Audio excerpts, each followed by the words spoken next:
Bonjour à tous, nous sommes le mercredi 23 décembre, avant un dernier point bourse de l'année, puisque je vous le rappelle, la semaine prochaine, nous serons fermés. Alors les marchés ferment demain à 14 heures, seront fermés vendredi, il en sera de même la semaine prochaine. Et nous, nous profitons de cette période-là pour nous reposer un petit peu et revenir en pleine forme le lundi 4 janvier 2021. Une fois n'est pas coutume, commençons par les actions sur lesquels la spéculation reste très présente, hein. C'est incroyable, je pense même du jamais vu en cette période de l'année, des variations aussi importantes sur les actions.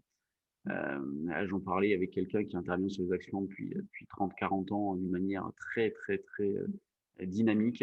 Il me dit, jamais vu ça. Du coup, il veut pas lâcher les PC, ça bouge dans tous les sens. Et c'est vraiment que dans cette phase-là, je pense que c'est les inconscients qui gagnent le plus, faut être honnête. Euh, Parce qu'il y a vraiment des dossiers, il faut avoir le moral, comme par exemple, vous voyez, Safe orthopédique, bon, qui vaut 1,19. Alors, il n'y a pas de frustration de ma part, on l'a proposé sur le trade du jour à 0,30. Donc, on en profite, hein, bien sûr, mais on est sur des variations, mais c'est hyper impressionnant. Il se passe rien pendant des mois, elle tourne autour des 0,25, 0,30. Là, on a une alerte volume par ici, nous on la joue, et puis derrière, elle fait x5. C'est hyper violent. Et c'est pas la seule. Bon, on a Abivax, il y a eu une annonce ce matin, donc qui monte énormément aussi. Abivax, donc qui est ici. Hop, vous voyez, elle ne la cote même pas encore. Donc on a ça sur énormément de small cap, une spéculation omniprésente. Bon, c'est impressionnant. Sur les grosses pondérations, c'est beaucoup plus calme, c'est beaucoup plus régulier. Ce matin, on note la sous-performance des grosses pondérations. Et quand vous regardez la liste là à gauche des valeurs du CAC classées par pourcentage de variation, eh bien, vous avez le CAC qui est plutôt dans le bas de la liste. Pourquoi? Parce que vous avez Sanofi, LVMH, de gros poids lourds, hein, deux des trois plus grosses pondérations qui sont en repli. Sanofi de moins 0,40, LVMH de moins 0,20, ce qui fait que le CAC, bon, mais là, pour l'instant, est en hausse, hein, 0,46%. Et quelle reprise sur le CAC, et on rentrera dans le détail juste après sur le futur, mais quelle reprise. Nous, notre scénario, notre stratégie a été parfaitement validée avec cet objectif à 5305 qui a été atteint et la reprise derrière, dont on profite notamment sur des options, sur des calls achetés, sur des puts vendus. Donc, vraiment, bien joué. On est très satisfait de ce qui a été fait. Là, ce matin, on a une eBay qui monte, un 80, qui revient à proximité de ses plus hauts récents. Les bancaires qui sont plutôt bien orientés, génériques, alerte déclenchée. Et au niveau du volume sur le CAC, j'imagine qu'il est faible. 205 millions, bah oui, c'est la moitié de ce qui se fait habituellement, c'est normal pour le coup. On ne va pas prendre des risques maintenant sur les grosses, les institutionnels là font pas grand chose.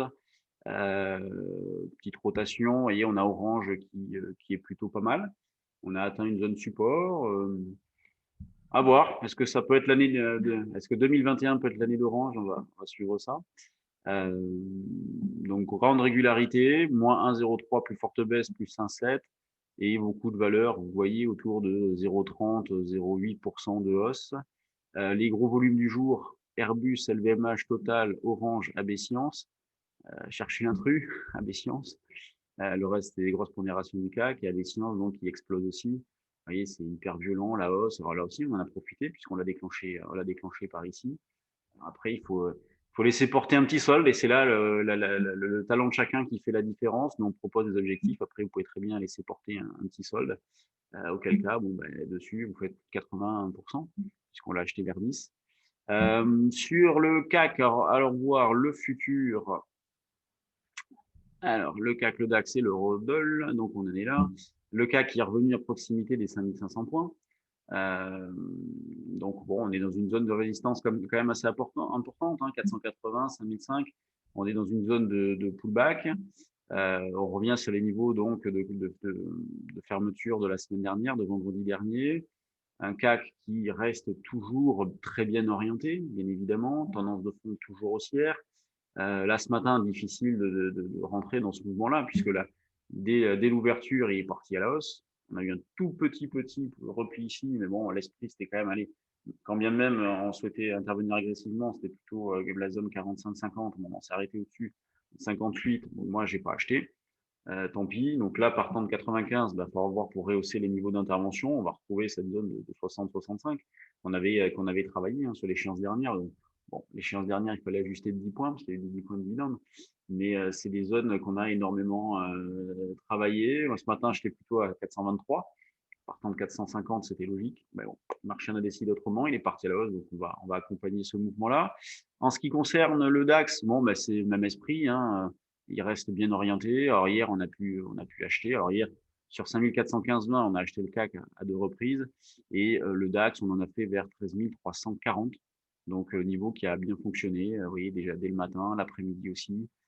Bon, cette nuit, mais on n'était pas derrière pour le jouer. Donc, et là, donc, un DAX qui a atteint les 13 500 points. Donc là, c'est pareil, on est en situation de petit double top pullback avec les niveaux de lundi matin.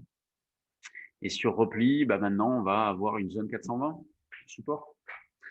L'eurodoll qui reste nerveux, qui reste bien orienté. Il y a donc une tendance de fond toujours haussière. Pas, tant qu'on reste au-dessus de 1,2140, probabilité de rebondir maximum. En dessous, ça sera un peu moins bon en pur intraday. Il ne faut pas de remise en question, bien évidemment. Mais en pur intraday, ça serait un petit peu moins bon. Casserait un petit peu cette dynamique haussière-là. Donc, bon, bah, les commentaires restent les mêmes, avec des indices qui sont bien orientés et notre commentaire du début de semaine qui est parfaitement validé. Là. Et encore, j'en ai remis une couche hier matin sur BFM. Le repli n'était pas de nature à provoquer une baisse plus marquée. Vous voyez bien, tout restait contenu, mesuré. Les marchés payent encore beaucoup d'espoir. Donc, on reste toujours bien orienté. Donc, des probabilités de rebondir qui sont fortes. Sur les options, il y a des choses à faire. On a proposé des stratégies là sur le trade du jour, CAC notamment. Il y a des petits ajustements de position à faire. Donc, il y a des trucs sympas. Il y a une volatilité qui est correcte. Donc, ça permet de monter des stratégies options. Allez, je vous laisse. Bonne séance. Soyez prudents sur les marchés. Et puis, on se retrouve demain pour la dernière. Allez, bye bye.